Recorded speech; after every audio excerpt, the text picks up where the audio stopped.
Your traumas are literally costing you both money and clients, especially if you're a coach, consultant, or agency owner. But there is a way to turn traumas into treasure.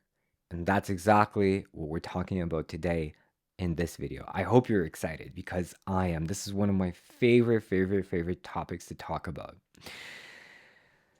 Maybe you've been trying to apply certain business strategies, but no matter how hard you work, they're just not really working for you. Or maybe you're trying to integrate certain business habits, but you're not really sticking to them. Or maybe some spiritual habits that you know will open you up for more abundance, for receiving a lot more.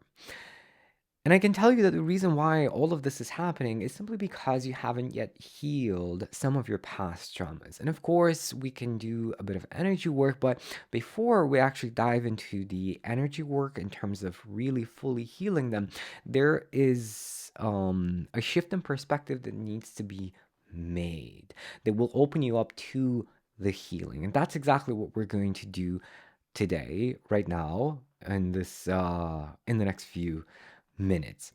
So, in my case, for example, I wanted to integrate spiritual habits or business growth habits, but I eventually realized that I was finding it extremely difficult to stick to those habits and do them consistently. And the only reason why was because deep down, I really didn't truly believe that I deserved what I wanted, right? What I was defining as success at that time. My deservability, let's say in my own eyes, was minimal. I was closed up to receiving.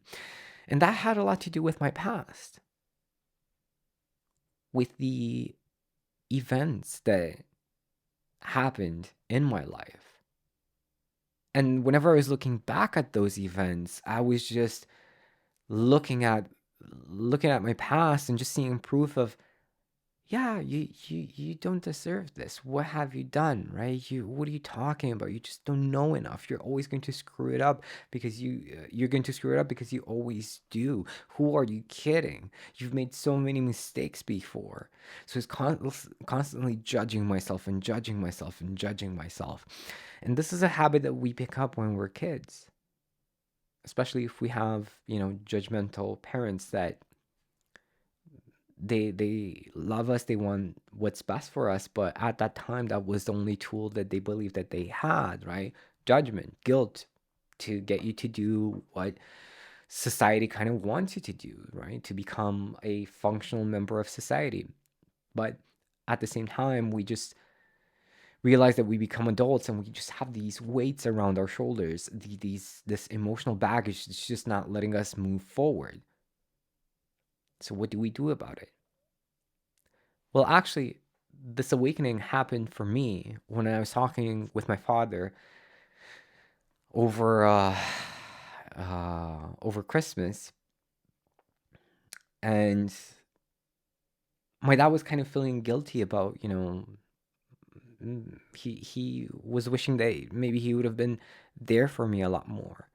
But I realized in that moment, and this is what I shared with him, and actually I said it more for myself than for him, because this is really something that I really needed to integrate and understand. And I said, Dad, if you or mom would have been just slightly different, I would have been a totally different person. I wouldn't be the man I am today. And when I said that, this feeling of gratitude just washed over me, or washed over my body. I had judged my parents for years as well, right? Because judgment, propagates more judgment. But in that moment, I realized, wait a minute. I really like the person that I am today. I wouldn't want to be someone else. So if my history was different, I wouldn't be the person I am, right? And I have a feeling that it's the same for you. What if whenever you looked at past events, you could look at them with gratitude, with love, and realize that, you know what? This is what makes me me.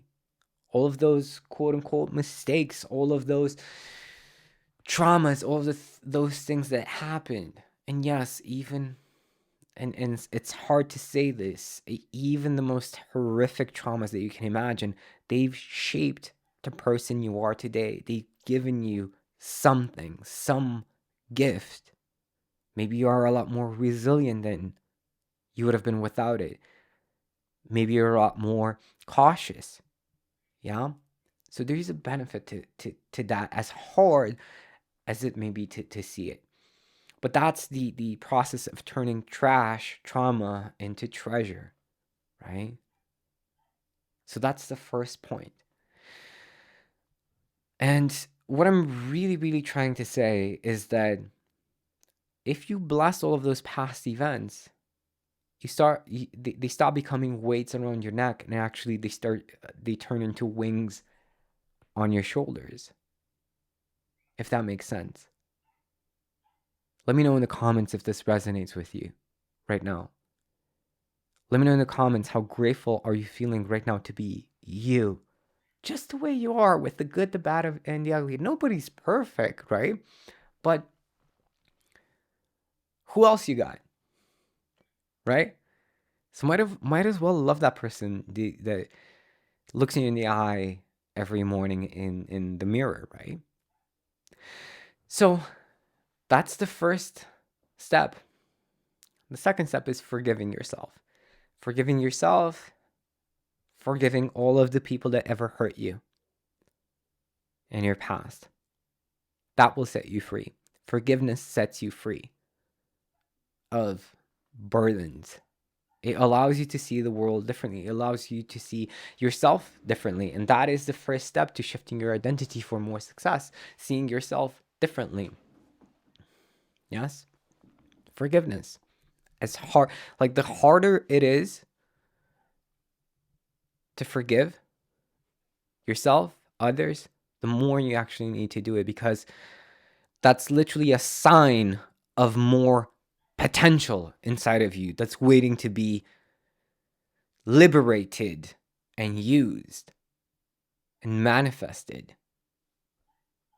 The more resistance you have towards forgiveness, the more power you have hidden behind it, behind that resistance. Is this making sense? I hope it is. I hope this is helpful. I hope you've enjoyed this conversation. Let me know what was your biggest insight, and let me know what would you like me to talk about next. What would be exceptionally valuable for you, for you right now, that you would like me to discuss in a future video conversation, because I like to think of these things as conversations, just you and me talking, you and me having a one-on-one convo right now. I appreciate you, and